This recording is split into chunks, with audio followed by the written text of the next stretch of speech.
Welcome to Drilling Down, the Alabama Dentistry Podcast. Today, Dr. Ron Beasley is joined by Dr. Baker Chambliss of Pediatric Dental Associates. Together, they discuss building a pediatric dental practice, mentoring, and the real-world business pressures facing dentistry in Alabama. Here's the conversation. So, Baker, how are you? Good. Thanks for having me. Oh, sure. Sorry, I couldn't be in studio today. Fortunately, Theo Vaughn let me reschedule with him. He understood, so he may be in contact with you to. Well, I got to do Joe Rogan next, so Okay. All right. You do Theo and I'll do Joe. So how are you? Everything good? Yeah, man. Just we're just on cruise control till the spring craziness is. We got one graduating college, one graduating high school. So walk me through that for a little bit before we get in. So how many kids do you have? I got 4 boys. All right. What are their ages? I've got a senior at Ole Miss that will be starting law school in the fall, and then I've got a sophomore at Auburn. He's doing a little internship in engineering up in Huntsville at a cool little program they do through Auburn and for this semester. And then I've got a senior graduating headed to Ole Miss and a 9th grader. Okay.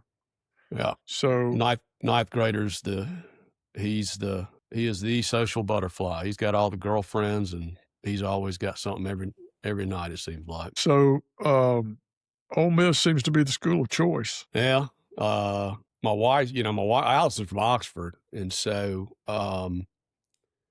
they won, which is just fine with me. I tried to appease my parents, got one to Auburn, but it's a fun place to be. It's a neat place to go visit for sure. I've got my oldest is a freshman at Auburn, and Okay. God, does she love it. Golly, I can't. Wow, I didn't know you had one in college. Yeah. Man. My youngest is a junior at Mount Brook. Okay, so she's right behind Caney then. Okay, well, I good. got one in between yours, for both. But all right, so tell me a little bit about you. Tell us where you grew up, undergrad school, dental school, residency, all that. Yeah. So I'm from Wetumpka, Alabama, Elmore County. Born and raised. Went to Birmingham Southern for college. Finished there. Went straight into dental school. And from there, went straight into my residency. I did my pediatrics residency in Memphis, Tennessee. Trained at Le Bonheur and St. Jude Children's Hospitals, and finished that in 2004. And 12 days after I got my certificate, we were seeing patients. I started my own practice in Hoover on Valleydale Road. So just been going for 21 years this year, I believe it is. Flown by. So Hoover Valleydale was your first one. That's right. How was your residency at St. Jude? What was that like? It was awesome. We got, we're at the time we're the only residency in that whole Delta area. So you saw all kind of interesting things. And, the decay rate there is just astronomical. And Sure. It drew Arkansas, Missouri, Tennessee, Mississippi, and got great experience. Lot of volume there. So you walked out pretty, able to see a high number of patients, or at least you had your speed up. Leaving. Was it a 3-year program? No, it's 2 years. Okay. Why is Alabama's a 3-year program? It's not. It's a 2-year. What is 2? I'm sorry. Yeah, you can do a 3rd year to get I believe your PhD, and there's I think there's a handful of folks that have gone through doing that. I think the international students have to do 3 years, if I'm not mistaken. So That's probably where probably where the confusion is. Okay. So went to Memphis, got out, came down here, started up, just hung a shingle, right? That's right. How long did it take you? I'm curious, on a business side note, for anybody that may be listening that may decide to go do it de novo, how long did it take you to really get cash flow positive? That period of time was a different ball game with number of pediatric dentists in Birmingham. Financing was a totally different ballgame. We were, within a few months, we were rocking and rolling. I think that I was just fortunate. I mean, I can't say that would happen happen again today with me doing it. I would say I want to think in October-ish, November. At that point, I was no longer doing moonlighting in any other, offices around me, that kind of thing. So I'm Pretty quick. Just what wasn't necessarily me. It was just fortunate that I hit it right, I think, more than anything. So it's a good tangent we can go off for a few minutes. So if you got out today, would you do that again? Who's asking? Because I'm preaching to all these my potential. Let's forget your current position. Let's pretend that you just have all the knowledge but none of the scar tissue. What would you? I really wish for the 15 or so years before I really had partners. Well, 10 to 15 years before I had partners. Looking back, I wish I had. I wasn't on that island, and which is so easy to get on when you're doing your own thing. Matter of fact, I explored every opportunity I could to try to go on board with guys in Birmingham, and it just for whatever reason didn't pan out. And I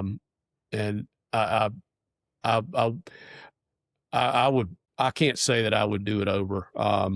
Yeah, it's nice having the autonomy, but I don't know that necessarily outweighs the camaraderie that you get being on a team, and not just the knowledge swapping, but the scaling you can achieve and that sort of thing. So, I can go a bunch of different ways from here, but so walk me through before we, and I'm going to come back to this later, but after Hoover Valleydale, what was next? So I think it was 2008. I had a colleague approach me and just gauged my interest to see if I had any interest in doing a satellite in Pell City.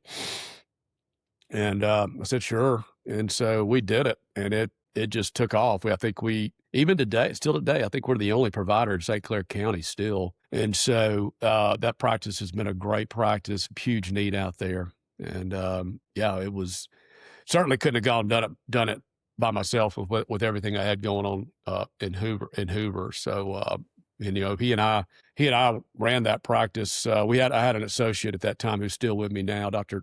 Kelly Hill, and she helped us tremendously and still does today at that office. So you go to Hoover Valleydale, then you go to Pell City, then what? So a couple years later, we thought we had it all figured out, and we said, well, let's do one in Oxford. So we did one down the road in Oxford, Alabama, and that was a little bit slower start, mainly because the bandwidth that Dr. Willingham and I had to give to that practice wasn't what we had at Pell City, but it's now it's rocking and rolling, and it's a great practice. So that was I think 2010, 2011, somewhere in there.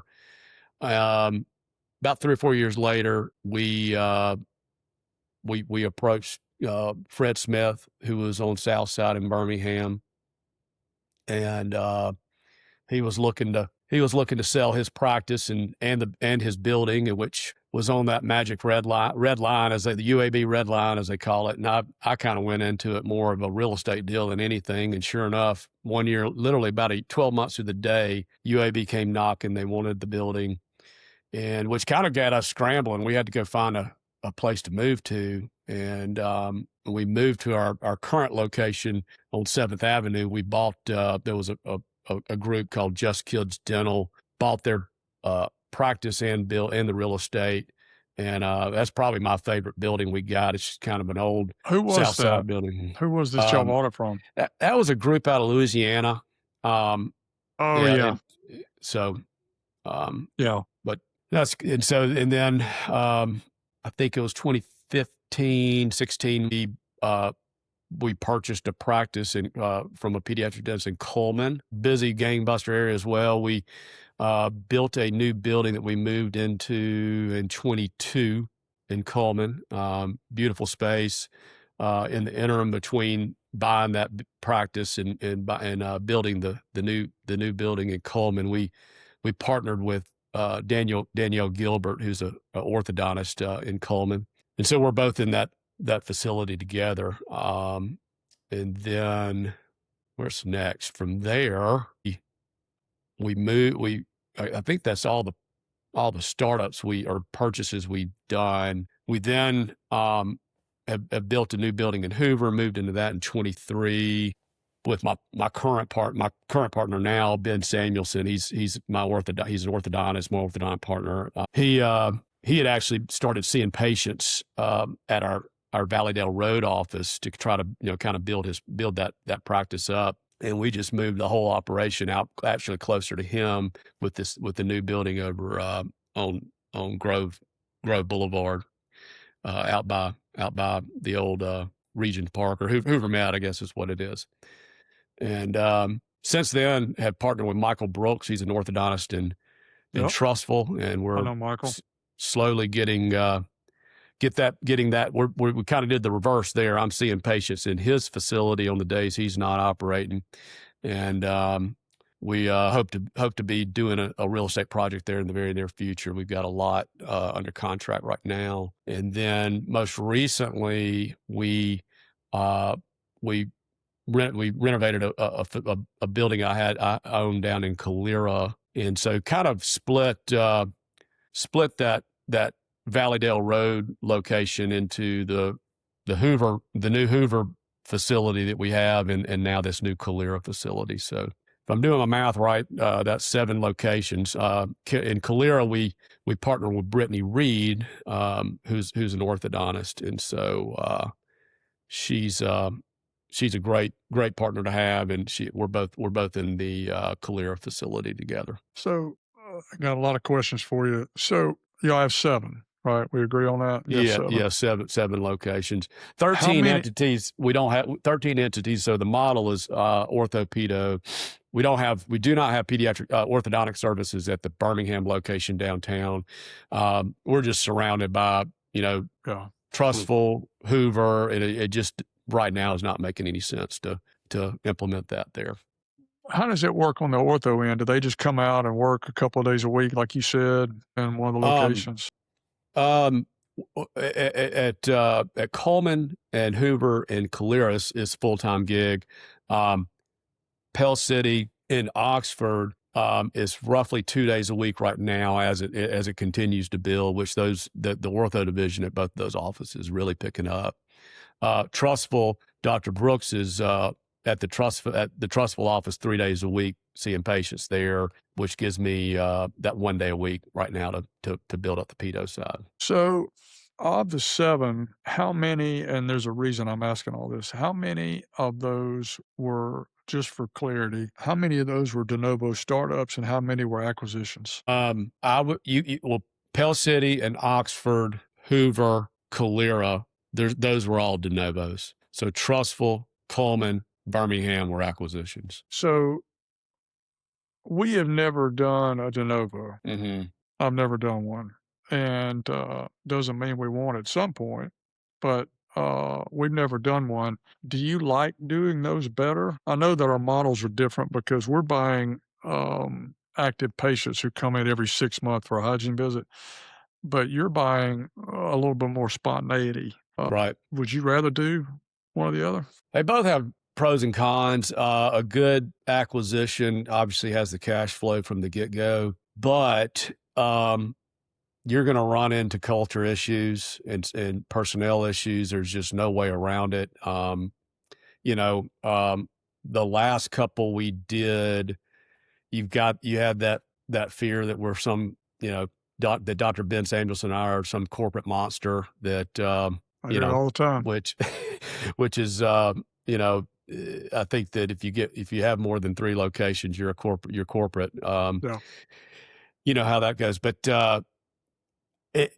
it's Sometimes it's part of me it wants to say it's just as easy just to do the startup yourself and lay the groundwork the way you want it done, and not have to go in and make major changes that are needed. I mean, a lot of times when you're purchasing doing an acquisition, I mean, sometimes there's a reason there's an acquisition, and maybe because things aren't as efficient as they could be. And so you just got to be delicate in those situations and make that transition right. Well, interestingly enough, Baker, thus far, my first two episodes with Dr. Ken and Dr. Great, we spent a lot of time talking about the landscape of Alabama dentistry relative to reimbursements and the school and the quality of training and all that stuff. But I think this would be a good thing for anybody that's listening to kind of understand how you and I do business in our similar yet kind of different worlds. Because I'm sure at some point somebody's going to listen to this who is either thinking about selling a practice or thinking about buying a practice.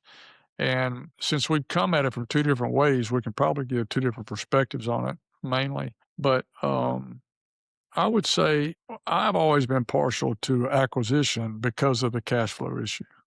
Right. Now, do you guys take Medicaid? See, I would think that would help. You could turn that switch on pretty fast, right? Yeah. It's if you got to know how to be efficient with it to make it work. But yeah, that is the beauty of our world is you can definitely start with that. Yeah, I would think that would help.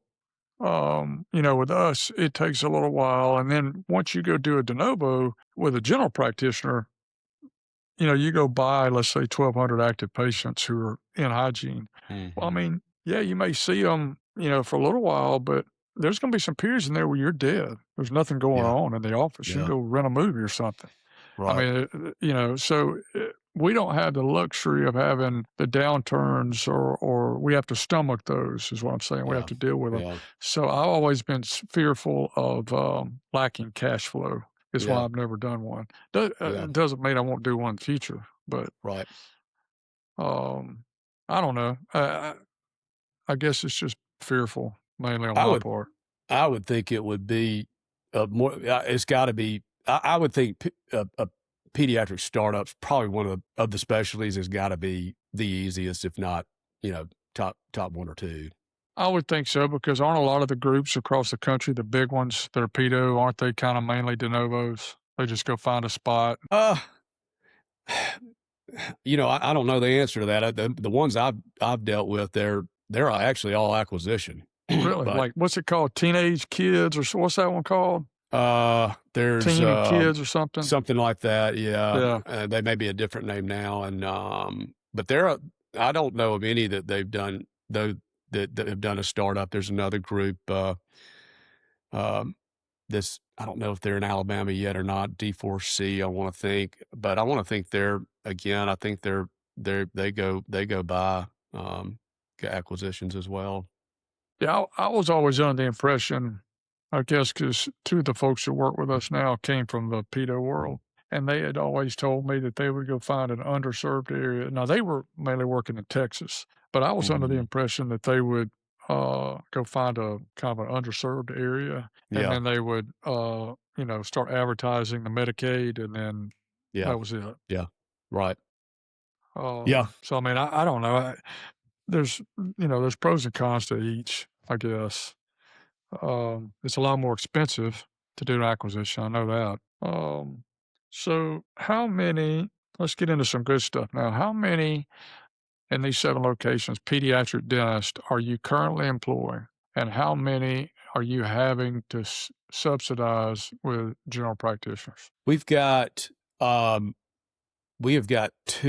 pediatric dentists, including myself. And then we have got 4 GPs. I take that back. We're 4 and 4. 4 pediatric dentists, 4 GPs. So tell our listeners why that is. Well, pediatric dentists are very difficult to find, in the number one, much less to get them to come to Alabama. for reasons I imagine we may talk about here soon. But that's the main issue. Case in point, in Oxford, our pediatric dentist in Oxford, she's been covering that location for about a year now while she's starting up her own location over in Noonan, Georgia. Well, her occlusal filling in Noonan, Georgia is worth more than Oxford, Alabama. But Sure it is. We've been, very fortunate that she's been willing to drive an hour each way while she gets this going. But, it's just hard to compete with it. I mean, there's not, and this is someone who is she's from Heflin, which is right outside Oxford, and would probably love to come back home. But I can't blame her. I mean, it's just, you can't compete with it. I asked, it was either Lee or Holt on the last one of the podcasts. I said, if you had a daughter graduating from dental school, what would you tell her to do? Yeah. I mean, it's a fairly obvious question. And, Right. I have access to insurance fees from Tennessee because we have an office in Chattanooga. And I mean, I can tell you what they are. They're significantly higher.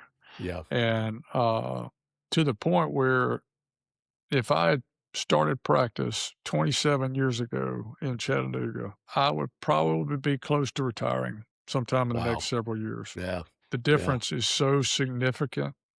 I don't want to say double, because that's probably inaccurate, but it's pretty good. It's a pretty good number. Mm-hmm. And you just run the algorithm and it doesn't, Yeah. yeah. But so going back to the discussion, so you got 4 GPs, 4 pedos. So do you have to do those any extra training, or do you have to teach them certain things? I have made a commitment to do better about that on our own onboarding of new doctors, no matter what their experience is. They still have to learn the PDOA way, particularly the new grads. The ones that we're currently recruiting now. I mean, it's going to be a multi-month long dual. You're going, working side by side, and just I think it's going to be a hard few months to get through that, but it's going to pay off. I wish I had spent more time with our current doctors, and I not that they've all are fantastic dentists. It's just that I think I could have probably provided more knowledge, and I definitely could have told them what not to do, as I like to say. Oh yeah. I made all the mistakes. So the way I found it works for us is just got to be total immersion. Like you can't teach and mentor kind of lukewarm, half-ass. No It has way. to be completely total immersion, to the point where I can show you failed experiments that we've run where the ones that work are the ones that are on my hip all day long. And then we gradually began to separate, and we let them kind of do their own thing. But it takes a while. I would say it takes a year at least of immersion to do it, to get them up and running. And that's in general practice, which they're already trained for. I don't know what it would be like doing pedo. I mean, I hadn't done a stainless steel crown in 28 years. Do y'all still do those? Oh yeah, absolutely. I think where my weakness has been is I don't want to go in there and be this senior doctor that, is telling someone how to do everything. I agree. But I think you got to remember too, I know when I came out, I think I wish I had that. And by no means am I standing over somebody checking a prep or whatever, but that I think, especially with this era of dentists getting out, I think they want that mentorship to some degree. They do. And I'm glad they do, because I think they realize they have enough self-awareness to realize that they need it. And I'm not knocking it. Again, I get in trouble a lot because people think I'm banging on the school, and I'm not. The school's doing the best they can with the hands they've been given. Okay. I don't fault the folks down there for at any of the schools really, but all I'm discussing is the product that we interview and that we employ, and they will tell you that they don't feel confident doing basic stuff because they haven't done enough of it. I mean, when you've mainly worked on a mannequin, Yeah. you know? Yeah. So how much of it is a struggle for you to teach in terms of the interpersonal dynamics? Like, the biggest hurdle that we have is the treatment planning problem, right? Okay. Because the patient gets in the chair, a new grad or new doctor gets up and says, "Hey, Dr. Chambliss, how you doing? Looks like you've got a cracked tooth on number 3. You've got a cracked amalgam on 5, and you've got a crack on 19. And let me show you the pictures of it. All 3 of those teeth are going to be in your best interest to have crowned at some point here in the not too distant future." That conversation is incredibly difficult for any new Yeah. grad to have, right? Yeah. Do y'all have that same problem? You know, I, I, I, I think I know where you're coming from on that. And in our world, it's more of like, can we get by with a resin or a stainless steel crown for mainly the aesthetics reasons. No. But I have to. You kind of have to call a spade a spade. I mean, it's. I do feel that that yes, that is a delicate conversation, and it's not so much the dentist knowing how to do the procedure. It's more really how to deliver that That's it. That's information. it. And I think there is a way to do that, and to explain what you're thinking and why you're saying, I'm not going to put a Band-Aid on a broken arm here. Mhm. And, you know, I think that if you approach it that way, if you know, if a parent wants to, be upset about not being able to do composites on all 14 cavities that their child has, we want to do something that's going to last, and maybe we're not the best place. I for would them. think the threshold for you guys is a lot easier because the people are already, I would guess, thinking that their child has some sort of cavity, or they won't be surprised if they do, For the right? most part, you're right. Yeah. They come in our office and they think nothing's bothering me. I don't have any You're right. trouble, so why It's would I not need to have hurting. a crown? Yeah. Yeah. Yeah. But I would think in your office, it would probably be a less difficult conversation to cross that threshold and say, "Hey, Miss Jones, little Susie needs 3 fillings and a stainless steel Yeah. crown." Well, Um, and you get into that, and then you've got to navigate the, yes, a baby tooth, but why are we fixing it? there you go. And you got to, those are the, uh, try, educating the parent on, this is not anything that's falling out next month. We're going to have this tooth until we're 11, 12 years old. I think the other thing we run into would be, the other difficult conversations would be, when we have to sedate your child to either through IV or going to children's. I mean, I had one this morning. I think the kid was 18 months old, and he had 5 or 6 teeth that we needed to treat, and it would not be safe to do it in the office setting. And so, Dad, wanted was not happy about sedation, which I get. That's a valid concern, and the parents Yeah. should have that concern. But he's in his mind, he's thinking, well, why can't we just do one at a time?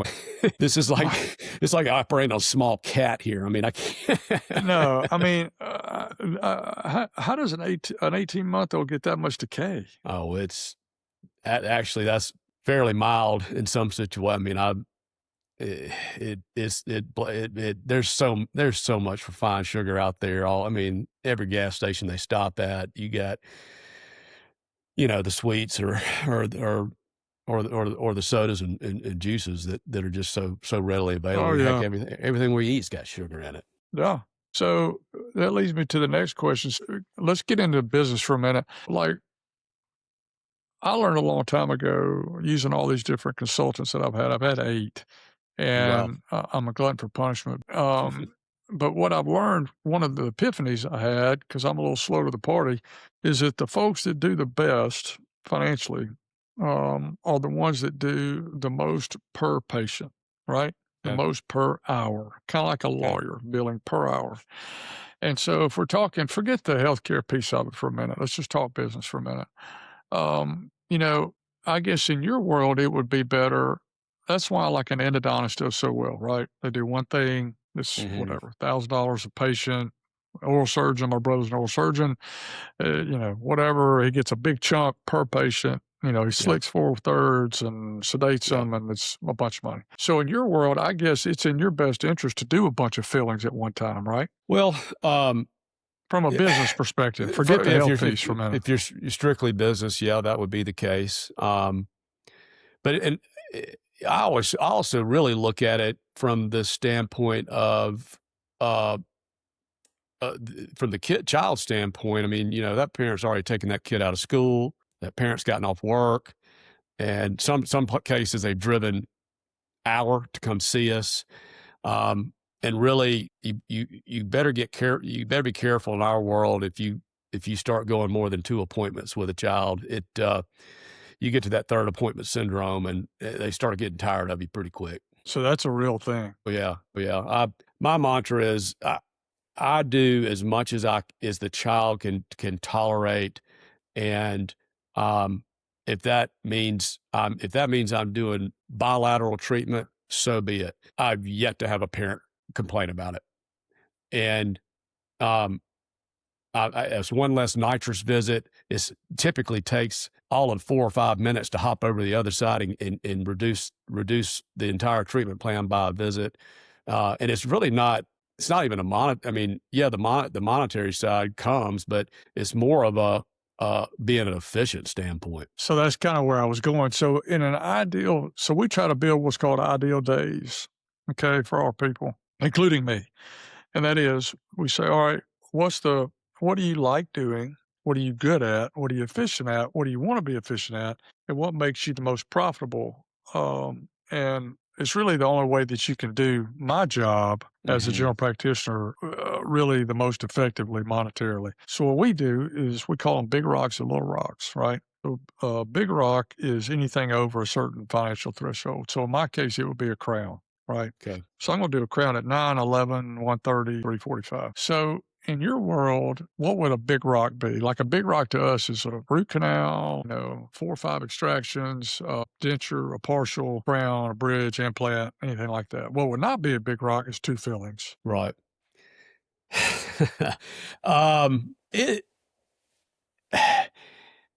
It, Or do y'all even do your schedule that way? No, we really don't, because it's all of our procedures still fall under basic restorative. So really,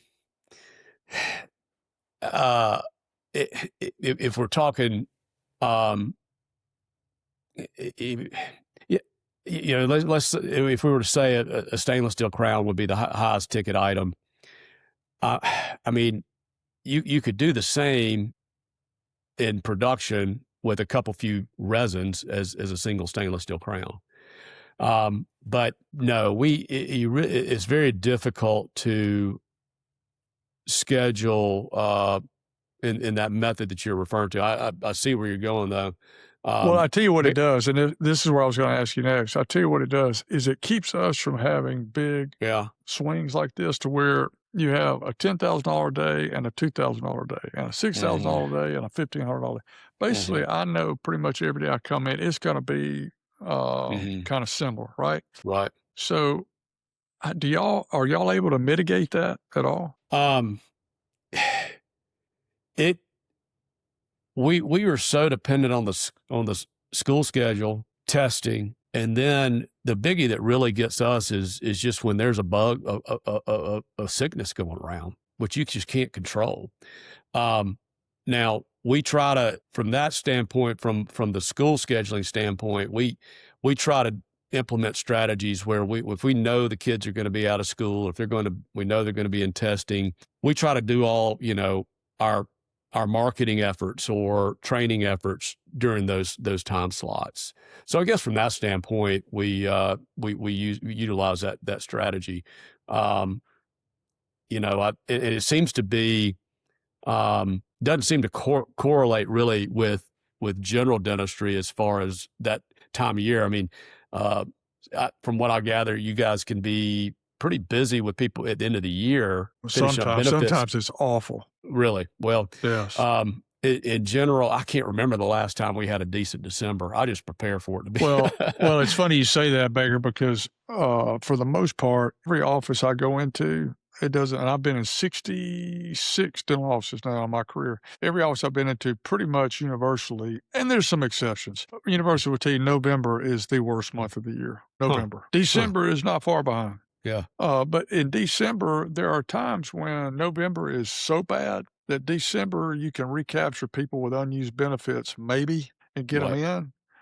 But as far as your situation goes, so how do you schedule then, or do you even worry about scheduling to a target? Because we try to set a goal. We sit down with the doctor and say, hey, look, I know you got bills. I know you got loans. I know you got all this stuff.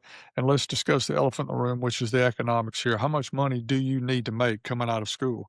And we talk about it, and then we try to cater a program to them. And so that's how that ideal day scheduling was born out of that. I mean, do you guys just kind of take it like a shotgun, like whatever comes in, we do it, and it just works itself out? Is that kind of the basic? We do more. Our world is so volume based and preventative based, and so we are more geared towards number of patients scheduled in a day. That's what we really push. So volume. Because I know if we hit a certain number in an office, we're going to produce about where we need to be. And that's overall volume, hygiene. That's everything. Restored everything. Yeah, because, if you have that right target, hit that target number on the hygiene side, you're going to have same-day sealant, same-day SDF applications. And then, of course, there's going to be treatment that's going to be diagnosed. And either in the event your operative columns are not full or you have an opening at that moment, I mean, we do rollovers whenever we can for a convenience for the patient and to hit that target as well. But it's definitely more volume based. So it's a volume game with you guys. I mean, it's really we've I've pretty much at every location we know on average what the price per patient is at each office. So that gives you an idea. So do you guys have any similarities to the ortho guys at all that have high production columns and low? Like I've been to some orthodontist office, and you've probably been in more than I have, where they have like days where they do their bonding and their debonding and their high consults. Do y'all do any of that? No, not really. It's X number of columns of hygiene, 2 columns of op, and just go. The only thing that would come close to that is like if I have my in-office IV day, which we do, 1 or 2 days a month, and that would be a big rock if we're talking. We're doing several cases throughout the day, and but it's not like I'm hopping over checking hygiene in between those, or I'm strictly focused on those cases. Well, that was my next question, is about sedation. What percentage do y'all sedate? What percentage do y'all sedate typically? I've gotten away from doing oral sedations pretty much altogether, just because of their unpredictability. I've still got a handful of special needs patients that I've just been seeing for years. They're teens, young adults, and I'll do a light sedation just simply for cleanings. So for sedating, we're either doing in-office IV or we're going to children's. Gosh, that's a number I should probably know. I would probably say easily 5 to 10% of patients that need treatment would fall in that sedation category, and 99% of those are age 5 and under. So the oral conscious, you're not doing any halcyon, any of that stuff. No. So does nitrous do the trick with you guys? Yes. Not 100%. Sometimes it makes things worse. Simply just having that nose on a young child can be intimidating. But I would say about the same number. It takes that mildly anxious, moderate anxious child down enough to where we can do what we need to do. And, that learning that what you can and can't handle is, it's one of those, it just takes years. I think that's one of the best things I've learned. And I shouldn't say this, but because I'll have a rough day tomorrow, but my number of situations in the office where we have a child that's has a rough visit is significantly dropped over the last 10 years or so. And I think that's just kind of figuring out what you can and can't handle. So is it common for a lot of pediatric dentists to go the route you're going where they're getting away from oral conscious? They do occasional IV and it's mainly just... The colleagues I talk with, at least here locally, especially with the more recent board rules in Alabama, and the easy availability of that IV in office, I think that's turned a lot of people away from oral sedation. So, I know you and I talked about this a while back. How bad of a need for a surgery center is there, or multiple surgery centers? If the numbers worked, we could. The pediatric dentists here in Birmingham alone could keep that thing busy. I know that we're booking at least 4 months out to get into children's, and I think that's probably about par for the course.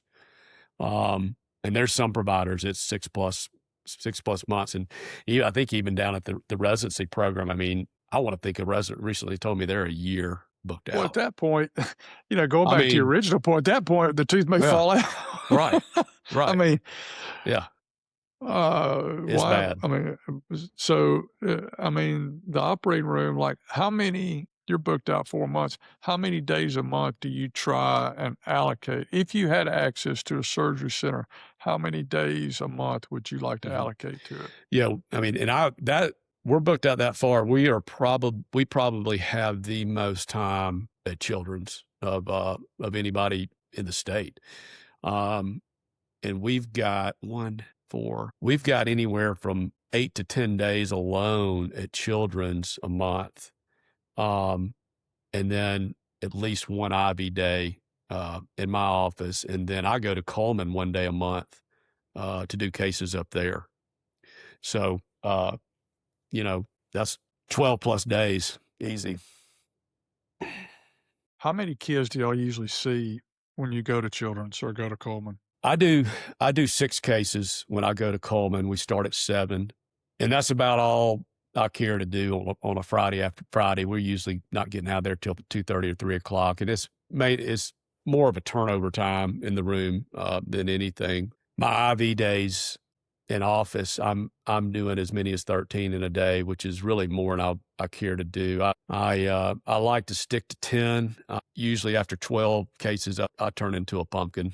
Starting a case at 5 o'clock in the afternoon is That's not fun. It's not, but if I don't, I mean, you got a child that's going to have to wait another month to get it done, and they've already waited a couple. So when you do 6 cases at children's, walk us through what that's like. What are you typically doing on each one? Well, to start with, we start with a good exam, get radiographs, compare it up to what was treatment planned in the office. Usually, if you're there in the operating room, you're there for a reason. You probably don't have any radiographs, so sometimes you're only going off a visual exam.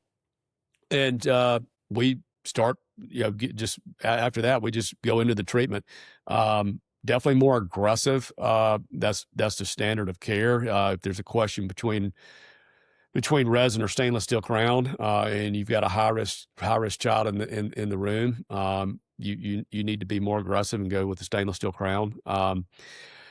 But if it's if you got a mix of resins and crowns and extractions, I do all my resins first, don't get bleeding going, then I get into the crowns, and then extractions and space maintainers is kind of my order of doing things. Usually a case, most cases, if I have an intubated child with an airway, I'm done in 30, 45 minutes. If I go an hour, we've got, that's a big case for us. I think speed is, I'm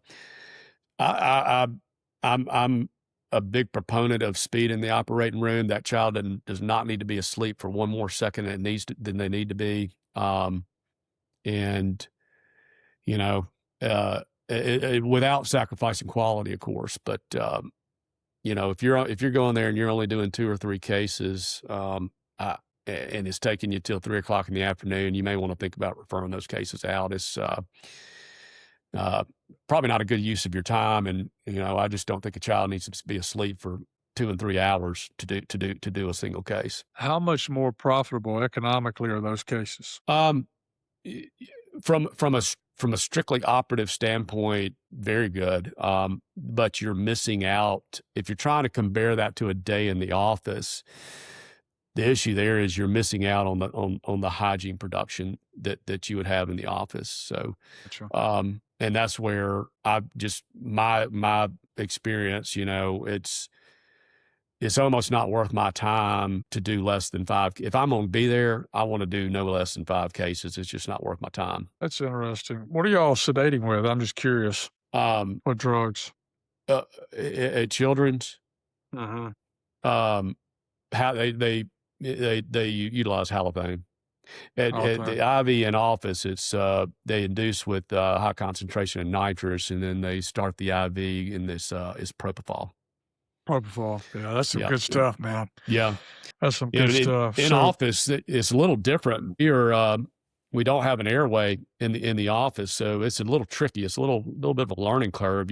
You have to do the majority of your cutting dry, and because you Really? get just a touch of water on those cords, and you can have a spasm. I mean, you got to be real careful with it. But you can use a little bit of water here and there, but you can go a whole lot faster with that tube down the throat in the operating room because you got bet. water and whatnot. I've never thought about that. Yeah, that's a good point. yeah. It was our anesthesiologist, Dr. Plagenhoff. He still gets on me because I'll sneak some water in there from time to time. So let's talk about this. Tell me about the struggles y'all are having recruiting doctors and staff members, because I can go for hours on this topic, but I'm sure they want to hear someone else complain about it. Yeah. Doctors, it's a real struggle. It's the talent that we're seeing moving back to moving to Birmingham. Generally, they are from Alabama. Rarely do you have someone not from Alabama coming here. I say that we've got someone we're recruiting right now from out of state that we're real excited about. But I mean, her longtime boyfriend is also going to be starting a craniofacial fellowship at the oral surgery department. So Yeah. I don't know that she would come otherwise, but that's the biggie. And just finding associates that pediatric residency trained associates that want to come back to Birmingham when they have. I mean, Mississippi same way with reimbursements, staffing. Oh man, the hygienist, it's always been challenging to find hygienists that want to see children. And there's some out there that love it and want to, and that's all they want to do. But the numbers are much smaller. And I run across great hygienists I'll see out, but they want nothing to do with children. And with this recent this shortage since COVID, I know it's put a real pinch on y'all, and I'm real happy about the coronal polishing measure that board rule that's been passed. It's gonna really help us, and I think it will in turn help you guys because eventually, now we don't have any plans to go in and make any immediate staff changes by any means, but eventually it will require less hygienists for us guys that will be more available out there for general dentists to take on. So walk us through how the coronal polishing would impact your business. Well, in our world, easily 80% of our kids do not have calculus and stain that needs to be removed with a scaler. And our plan ultimately, as it pans out, would be to have something along the lines of a hygiene assistant model, and the pair would probably cover a couple, 2 columns, I would suspect. And in the event that you've got a child that, and we would schedule appropriately as best as we could too. I mean, but you still don't know what's going to walk in the door or what their conditions can be when they walk in the door. But in the event there's a need for removal, the hygienist can hop over, and your hygiene assistant can carry on with the polishing. Yeah, I mean, that's kind of the dream. We have debated this issue internally for years, because that's a whole nother soapbox I can get onto, the whole hygiene problem. Yeah. Because you know, most of the ones that I see don't really care to do a good job. All they're Mhm. trying to get is a higher wage now for Yep. Yeah. what they used to do and make less for, and now they're getting paid more to do the same job.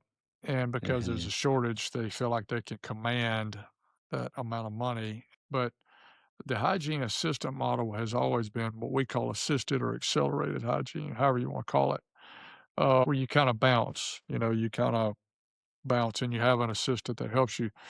According to groups all over the country that I've talked to and seen their data, there's a higher patient happiness level with that model Really? because someone's always with them, right? Yeah. Yeah. And I can see that. Yeah. there was some blowback early on, like, oh, well, there's two bodies coming in the door, or the patients want some continuity. That's not true. What they Yeah. found is that patients actually like it better. And so we've tried to do it. The problem is that we can't figure out the math on how to do it to make it worthwhile because um, you tell the hygienist, hey, yeah, you went from seeing 5.5 patients a day, now you're seeing 9, and they flip out. You're like, whoa, time out. Taking X-ray, Mhm. not taking radiographs. You're not doing period charting. You're not doing, we know all that's going to be done by the assistant. You're not doing the exam. You're not breaking the room down. You're not cleaning it up. You're not setting it Yeah. up. You're Right. just bouncing, right? Yeah. Um, but one thing I wanted to address, what you said earlier about COVID, and I may have addressed this in one of the earlier ones. I spent a long time several years ago with a marketing guy that we used to use. He had some really interesting data, uh, and it was fascinating because what we found is that COVID was not really what we thought it was. It's really now, truthfully, to be called the great accelerator. It was the great accelerant. What we found is that there were people leaving the workforce at a faster clip pre-COVID, and then COVID just hit the gas pedal.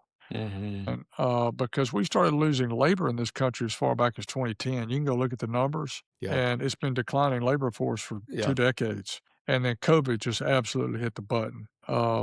So I don't know how you guys are going to deal with it. Look, we try to lean on culture, we try to lean Yeah. on the way we treat each other and Yeah. all that, but that only goes so far when somebody is upside down on their house payment and Heartland offers them $42 an hour or 40, 50. Yeah. We had one offer them $50 an hour. You Good can't make the gracious. math work in Alabama at I don't $50 an hour. I don't get that. I don't see how they're making that work. You can't do it. Mm-mm. There are hygienists working for a company here now. I'm not going to say who it is, but you know who it is. There are Mhm. hygienists working for a company here in Alabama that are making more than the doctors are in the location. I've seen the W-2s, and it's because every patient that comes in the door is getting 4 quads of scale and root planing, Mm. whether they need it or not. Yeah. And so you're talking about hygienists making $80 an hour, $90 an hour, $100 an hour, and That's a the real math doesn't support it. You can't. Yeah. Yeah. So I'm just curious as to what you think the corona polishing piece is going to help. Oh, yeah. It's gonna it'll I'm not gonna say it's going to be a total game changer, but it'll. This is where it will really help. Our problem is, and I'm sure you're in the same world, is we're having to pay all those big dollars for the temps. That's where the issue I've got is. Oh man, And don't get me started on that topic. right. I've got a couple really good ones that we've been able to hang on to, but for the most part, there's just no, no, no loyalty there to you. And Well, it's like my mentor and- used to say about temporaries. He used to say most of them are unemployable. yeah, they're temps for a reason, right? Yeah, I mean, But I think we're in an environment now where you can be profitable. I don't know how long it's going to last, the temporal is going to last, but I think that with this coronal polishing, if anything, we will have somebody that we can train to do 80% of what we need. We've got it. We've had a hygiene position open at one of our locations for 15 months now. We have had one application. Yeah, so Not you got to start. and You have to start growing them internally, right? I mean, you got to start. I mean, and you're limited there as to how quickly you can send them to hygiene school. So, but what's beautiful now is that I think we can. I think we're going to be able to more easily recruit people that want to get into the dental profession at an entry level on the clinical side, and we've got a program that I put together, a training program for coronal polishing to make that be a growth path. Yeah, I mean, I have been banging my drum about going out to high school counselors and trying to Yeah, find yeah, girls yeah. and guys, before they get further down the track. Mm-hmm. Um, Mm-hmm. but Yeah, that's a so great idea. And I've got that on the list to do, and I just haven't implemented it. But I think that's fantastic. yeah, I mean, as much as I bang on the ADHP, we're actually having to, and we're using it because we're putting girls through under the Stone Creek umbrella. Mm-hmm. And they're getting great training, by the way, because not only are they having the ADHP training, but we're training them every week. Like they're Yeah, having meetings every week. So it's a yeah, whole lot more intense. yeah. All right. So a couple other things here before we move on. What is the perfect size group practice for Alabama? How many locations for you? What do you think is the perfect size? How many locations? I'm pretty happy where we are now. I don't, I don't For know seven? Okay. we want to, I say that we're growing up and getting taller, not fatter right now. We've made a lot of strides in the last 2 to 3 years of implementing, and improving systems and, in trying to get closer to, excellence and perfection before we try to do any more growing.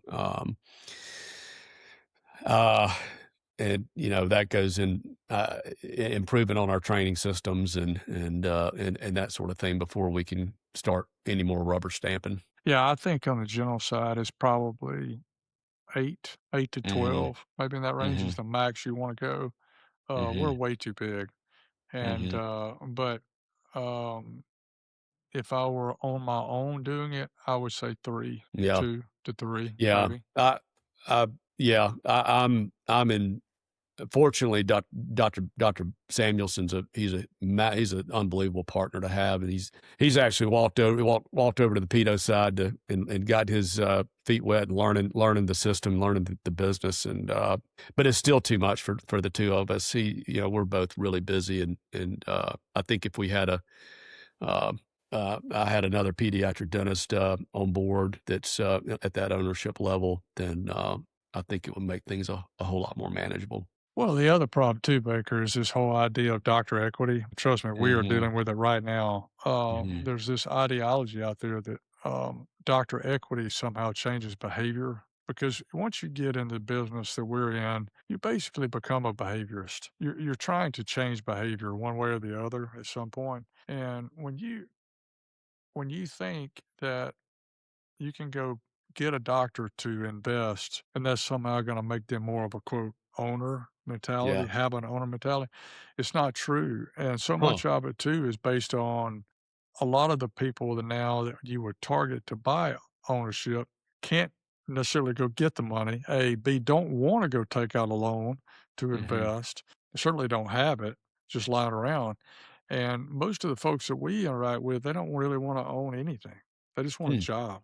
yeah, Right? So when you find one that does, I mean, there are a few, right? There's a few every year that wanna own something, but when you find the ones that do, you really don't have to change their behavior much. What I'm talking about is changing the behavior from somebody who doesn't wanna own it into someone who has ownership and, mhm, looks at percentages. Like, if I ask you, "What do y'all budget for supplies?" We budget 6%. What do y'all budget? 5.8. Yeah, see, if I asked any of the 20 something, 25 doctors Yeah. that work for me or 30 doctors work. None of them can answer that. Yeah. But you know why you can answer it? Because you're the owner, All right. right? Yeah. So that's the problem is you think, well, I'll just give ownership somehow, I'll get them to invest, and it'll somehow make them all of a sudden become Baker Chambliss and want to be an Yeah. entrepreneur. It doesn't exist. It's not Yeah. going to happen. Yeah. The groups that are out there in the country that we've talked to that have a heavy piece of doctor equity like MB2 and other groups, a lot of the doctor equity, Baker, is retained from the seller who originally sold. In other words, say they take a 45-year-old seller who sells his practice, they cut him a check for 70% of it. He retains 30% holdover, holdco equity, mothership equity, JV equity, whatever it is. But they rarely have newer blood come in and inject equity. That's kind of the problem. But anyway, like we have 7% lab bill. You probably don't have a big lab bill, do you? Don't have one. Yeah, We exactly. make most all our stuff in house. So And then our lab used to try to allocate about 20, 21, 22% for staff. We're way north of that now. yeah, it's It's tough. 26, 27, 28. Yeah, I'm with you. That is hard. It's yeah, we're right there with you too. So how often do the doctors move around in your model? Are most of them Uh, stationed where they are? we when we bring them on, we try we want the continuity. We're in a transition period right now with one of our offices where um, two of my doctors have been very generous with their time to help staff it in the interim until we bring somebody on, hopefully by this summer. But we we have we have two doctors where that's just their schedule, where they just cover two offices, but it's not we don't operate in a scenario where we'll tell you we'll tell you next week where you'll be. That's nobody wants that I uncertainty. got you. Couple of things before we close up. What's the ideal size for a pedo office, square footage wise? Here's give me a layout. What's the ideal size in your mind? If a mature practice, I'm gonna go with if you're efficient with your space, one doctor practice, 4,500 feet is that. I've got to rethink this because I'm all our facilities now are we've got two. We're sharing a lot of waiting room and pan room space, imaging space, break room space. But if you're on your own, I'd say you could get it done in 4 to 4,500. I would go with a total of 6 hygiene chairs, 2 of which are in a quiet environment, and then probably don't need more than 3 operative chairs, a fourth if you just want to be extra precaution with your rollovers or whatever, or have it dedicated as your IV sedation suite or something along those lines. Oh, Gotten a lot more efficient with our spacing. Are you familiar with design ergonomics? I don't know if you utilize any of their I haven't, but methods. I know of them. Yes. I don't. I just utilize what they're thinking. They're an expensive group to go through, but that's been a biggie for us, and really it's really changed the way we design our buildings when we build them from a supply management standpoint. I mean, basically what they preach is all of your supply, any supply that can come out of a box, you take it out of that packaging. Packaging, takes up space. And number 2, inside that box, you don't know if you've got 1 saliva ejector or 400 saliva ejectors. And so we basically dump all our supplies into clear bins. And I mean, I've got every supply in a wire shelved wall closet that's maybe 10 feet wide and 10 feet tall. We've implemented these supply carts, I guess is what best way to state it. And our hygienists, they can have 1 week's worth of supply on the floor. And so that way nothing's getting stuck away in drawers. You don't have uh, uh, when we moved out of our Valleydale Road office 2 years ago, I found 8 unopened hand pieces and 10 curing lights with the plastic wrapping still around the box. And so I guarantee you. it made me physically ill, and I said I'm going to do something about it. And so it's driven our supply costs down. It's just a cleaner look, and yeah, and as far as ordering goes, I mean, golly, your procurement person, point person at your offices, it has dramatically reduced the amount of time it takes them they're not having to go through digging through drawers and see how many lidocaine carpules you got and that sort of thing. So, but my point being, it's gone as far as our recent build in Calera. We didn't pay for any drawers because I don't want them. So my cabinetry costs went through the floor. I've got a $25 little rolling cart from Amazon that looks great, and they go shopping Monday morning for a week's worth of their hygiene supplies for the week, and that's all they get. And so nothing gets stuffed in a drawer, and it's worked well. The teams they love it, and our ordering person has certainly been appreciative of it. So now, have you heard anything about this new AI that is about to get rolled out here relative to this topic, where their AI is going to be applied to your ordering, to where it's going to see, based on your future schedule and past scheduling, how much of whatever you're currently ordering or will need to order, and then it will have a standard order. All you do is just go click yes, and you don't even need to have somebody count up how many widgets and whatnots you need. The AI is going to say, Interesting. well, Baker, you've got 28 cases next month to do this, and last month you did, you're averaging over a 90-day for, Q1 of this year you averaged, 200 whatevers. So this is how much you're gonna need for it, and it just does it for you. That's awesome. Yeah, I think I've heard of that being able to tap in your schedule. Yeah, it's coming. Yeah, that's pretty slick. Are y'all using AI for cavity detection? We are not. You mean like a Pearly or something? Pearl. We are not. What's it, Pearl and Overjet? Yeah. I haven't, but the more times I view an image and look in the mouth and go, whoa, how did I not see that on the and it makes me want to consider it.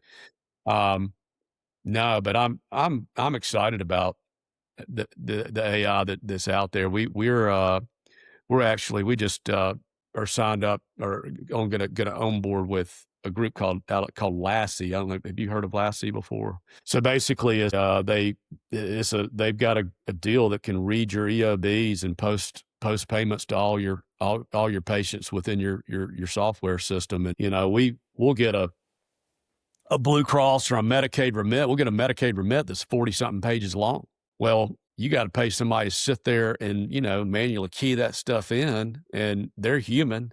They're gonna make a key in error here and there, and I mean that's a 2-day task. Absolutely. And this system does it in seconds, and it's perfect. What's it called? Lassie, Lassie. I'll be glad to hook you up with my contact there. We've been researching it, and every single person we've talked to that's using it raves about it. And so, you got that. I think AI call centers are that's going to be a real. Well, it's funny you say that. I know we got to run short on time here, but it's funny you say that because I've been reading a bunch on a lot of studies done with AI recently, and fascinating human behavior relative to this. What we found is that when you get on, if you were to call, let's say American Express, okay, and it says your wait time is going to be 17 minutes until the next person, but would you like to have a quick chat with AI? Yeah. Almost everybody will say, yes, I'll have a quick chat with AI. And what's funny is that even though the call center may in fact break free sooner than they expected, the rate of enjoyment with the quick chat, the AI chat, is so much higher than the human interaction. And it's because you feel like you're getting something accomplished when you're talking to the person. Yeah. And I would venture to say, if I was king of the world and I had every dollar available to this organization that I'm a part of, and if I had, we don't have a call center, but if I did, I would make the call center people some of the highest paid people in the organization because I think the patient interaction and communication is so much more valuable, the experience, than it is if you were to pay some clown to say, oh, blah, blah, blah, blah, blah.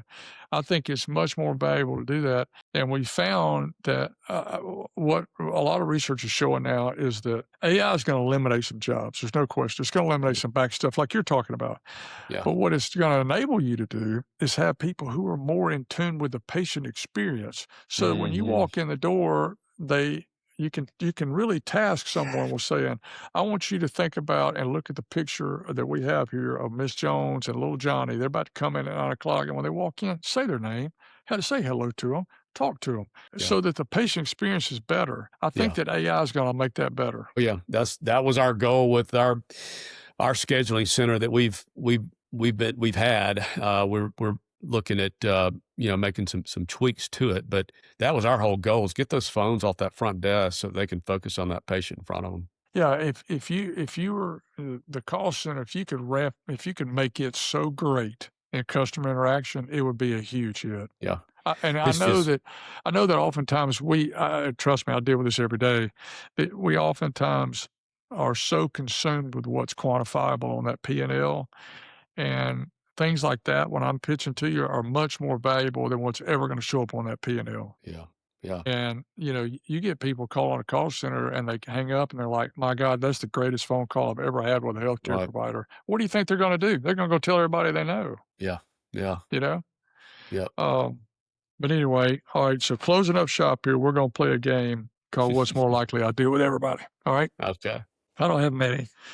All right. So what's more likely? In 5 years, there will be more pediatric practices than now, or there will be more general practitioners doing pedo. We're talking in Alabama. If things don't change, I think you're going to see more GPs doing pedo. That's what I figured you were going to say. So I would guess you're probably right. If I had to read the tea leaves, I would probably say you're right, unless something changes. All right. So what's more likely? Are you more likely, when you decide to get fatter and not taller, are you more likely to get fatter and continue to grow in Alabama or in Georgia or Mississippi? I would have to look across state lines. I'm licensed over there, so I particularly if they keep blowing their doors off on reimbursements, I don't think we have a choice. Yeah, I'll agree. All right. What's more likely? One day when you exit your situation, is it most likely going to be with private equity sale or doctor equity down the road? Which one do you think it is? Doctor equity. That's our whole model is just to keep it going, owner operated. Gotcha. So your goal necessarily at this point would not be down the road to sell out to private equity. No, not right now. No. That's probably a smart move, I can tell you from experience. All right. So what's more likely? You will run for Congress like your uncle, or you're going to run again for the dental board. Oh my gosh. Oh, that dental board is, you got to have some thick skin to be on that dental board. I may go for the Senate seat. It's a shame. It's a sad state of affairs when you got to go to the state house and you feel better about yourself. That's funny. Oh, all right. Last one. What's more likely? Because you do like to bird hunt. I've talked to you before. You like to go quail hunting and dove hunting, don't you? Yeah. All right. What's more likely? That you could take Roundhouse Paul Curry down at Willow Point in a golf match, or he's going to shoot more birds on a quail hunt? Oh, he can beat me in golf, but he ain't going to. I'm the best shot in Elmore County. He ain't going to. I love it. That's going to get him going, too. I can hear him. No, Beasley, you got Baker over there fired up. I've seen him shoot a shotgun. He's a country boy. He probably shoot it. He's all right. All right. Well, look, anything else you want to cover before we go? Do you want to tell everybody the name of your business or what all who y'all are looking for? Push it, plug it. Yeah. We're at Pediatric Dental and Orthodontic Associates. We are looking for orthodontists and pediatric dentists that want to join a strong team with a strong culture. So I got you. give Well, us a call. thank you for coming on. Yeah, man. Thank I know you. we're Fun about an hour time. and 10 minutes, something like this. Yeah. It's not bad. And maybe Yeah. tell everybody to start watching, and we're going to put it will. out too on social media. So Yeah, hopefully we'll yeah. get some traction. Yeah, we'll definitely send it to our marketing team and tell them to blow it up. Okay, buddy. Be good. It's Thanks good for to see having you. me. Yeah, Yeah, hey, man. honor to be here. Take care. All right. Bye-bye. Bye-bye.